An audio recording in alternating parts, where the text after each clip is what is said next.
મિત્રો નમસ્તે. માણસ એક વખત સફળતાની ટોચ ઉપર જાય, સફળ થઈ જાય, સફળતાના શૃંગ ઉપર બેસી જાય, પછી એને બધી જ પરિસ્થિતિ, સમસ્યાઓ જીવનની, સંસારની, સંબંધની, સમાજની એ હાવ સરળ થઈ જાય છે. એક વખત સફળ થયા પછી જીવનનો સાચો પુરુષાર્થ છે ને એ એક વખત સફળ થવું ને એ છે. સફળ થઈ ગયા પછી માણસ સફળ એટલે હું એની પાસે માનો કે સંપત્તિ આવી ગઈ તો એ સફળતા, ભૌતિક દ્રષ્ટિએ સફળતાની વાત કરું છું. સંપત્તિ આવી ગઈ, સત્તા આવી ગઈ, પૈસો આવી ગયો, પાવર આવી ગયો, કોઈ પદ મળી ગયું, પ્રતિષ્ઠા મળી ગઈ, ક્યાંક કોઈ સરસ મજાનો કોઈ લેખક થઈ ગયો કે કોઈ સેલિબ્રિટી થઈ ગયો. આવી રીતે માણસ એક વખત સફળતાની ટોચ ઉપર પહોંચી જાય પછી એની ઇમેજ કામ કરે છે.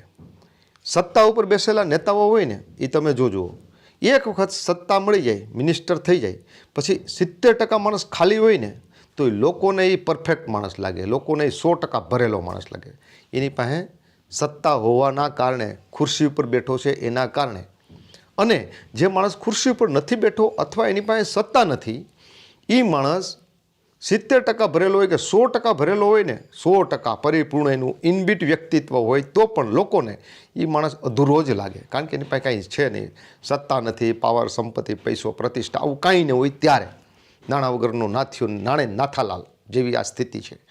એટલે જ્યાં સુધી માણસ પાસે સફળતા નથી ત્યાં સુધી એ માણસને નાની નાની સમસ્યા પણ પહાડ જેવડી લાગે છે.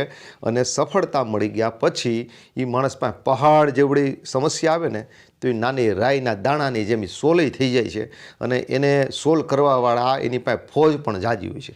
માણસ જ્યારે સફળ હોય, સમાજની દૃષ્ટિએ સફળ હોય ત્યારે સમાજના માપદંડો, પાવર, પૈસો, પ્રતિષ્ઠા, સત્તા, આ બધા સમાજના સફળતાના માપદંડો છે. હવે જુઓ તમે, જે માણસ અંદરથી આત્મબળવાળો નથી, ચૈતન્ય નથી, એની અંદર ચેતના નથી, અંદરનું બળ નથી, અંદરની સંપદા નથી, ને એવો માણસ સત્તા ઉપર બેઠો છે ત્યારે સત્તાના કારણે, ખુરશીના કારણે એને લોકો સ્વીકારે છે. લોકો કેવી રીતના સ્વીકારે છે? લોકો મોટે ભાગે જો સત્તા ઉપર બેઠા હોય ને એક ઇમેજ હોય, ઇમેજથી કામ કરે. આ બુટલેગરો ને ગુંડાઓ હોય ને એનું શું હોય? એક વખત એની ઇમેજ થઈ જાય, ભાઈ ફલાણો ભાઈ એટલાડો 2 હત્યા કરી નાખી છે ને આમ ને તેમ, અથવા તો આમ કરી નાખે, તેમ કરી નાખે, આવડે ને ગાંધીનગર સુધી એના સંબંધો છે, આવું બધું કહે ને એટલે માણસોને એની ઇમેજ થઈ જાય. એક વખત સત્તા ઉપર બેઠેલા માણસ પાસે અંદરથી હાવ ખાલી ખમ હોય ને, 30% પણ ભરેલો ન હોય ને તો એ લોકોને એ પૂરેપૂરો પરિપૂર્ણ માણસ લાગે. ઇમેજથી કામ થાય છે. ગુંડાઓ એક વખત ગુંડો થઈ જાય ને પછી ઇમેજથી કામ કરે. ઇમેજ દ્વારા માણસને ખબર પડે કે દુનિયા ઝૂકતી હે, ઝુકાને વાલે ચાહીએ. લોકો શું કરે છે? લોકો ડરપોક છે, લોકો ભયભીત છે, લોકો અજ્ઞાની છે, લોકો ભ્રમમાં માને છે, લોકો અંધશ્રદ્ધાળુ છે. એટલે શું કરે? કોઈ માણસ પાસે કેટલી ઇનબિટ શક્તિ છે, આત્મબળ કેટલું છે એ કાંઈ જોતો નથી. બસ સત્તા ઉપર બેઠો એટલે આ માણસમાં કંઈક છે. એક માણસ એનું મોરલ તોડી નાખે ને, ઘણી વખત એક વખત એનો જે મોરો છે, ખોટો મોરો છે, એ એક વખત કોઈ માણસ એનું મોરલ તોડી નાખે ને પછી એની સત્તા વહી જાય છે. પણ મોરલ તોડી શકે ને એવો માણસ પાછો સમાજમાંથી ઝડપથી ઊભો નથી થતો, કારણ કે વિદ્રોહી માણસ હોય છે. અને વિદ્રોહ જેવો તેવો માણસ કરી ન શકે. માણસ ભયભીત છે, ભયના કારણે એ લોકો એની ઉપર રાજ કરે છે. આમ તો ગુલામો છે, અને ગુલામોનો મસીહા છે, ગુલામોનો રાજા છે, ખોટો રાજા છે, સાચો રાજા નથી. એટલે માણસની અંદરની આત્મબળ હોય, જે માણસની અંદર પોતાનું વ્યક્તિત્વ જ ખીલેલું હોય, જન્મજાત માણસ પાસે સત્તા નથી છતાંય પ્રબળ માણસ હોય, આવો માણસ જ્યારે સત્તા મેળવીને સત્તા ઉપર બેસે છે ને, એની પાસે સંપત્તિ આવે, એની પાસે શક્તિ આવે, ત્યારે આવો માણસ છે ને એ એના ક્ષેત્રનું કલ્યાણ કરે છે. વિશ્વવિખ્યાત નેતા બને એવો માણસ. મોટાભાગના માણસો જો એની અંદર કંઈ શક્તિ ન હોય ને ત્યાં બેઠો હોય ને એટલે શું હોય?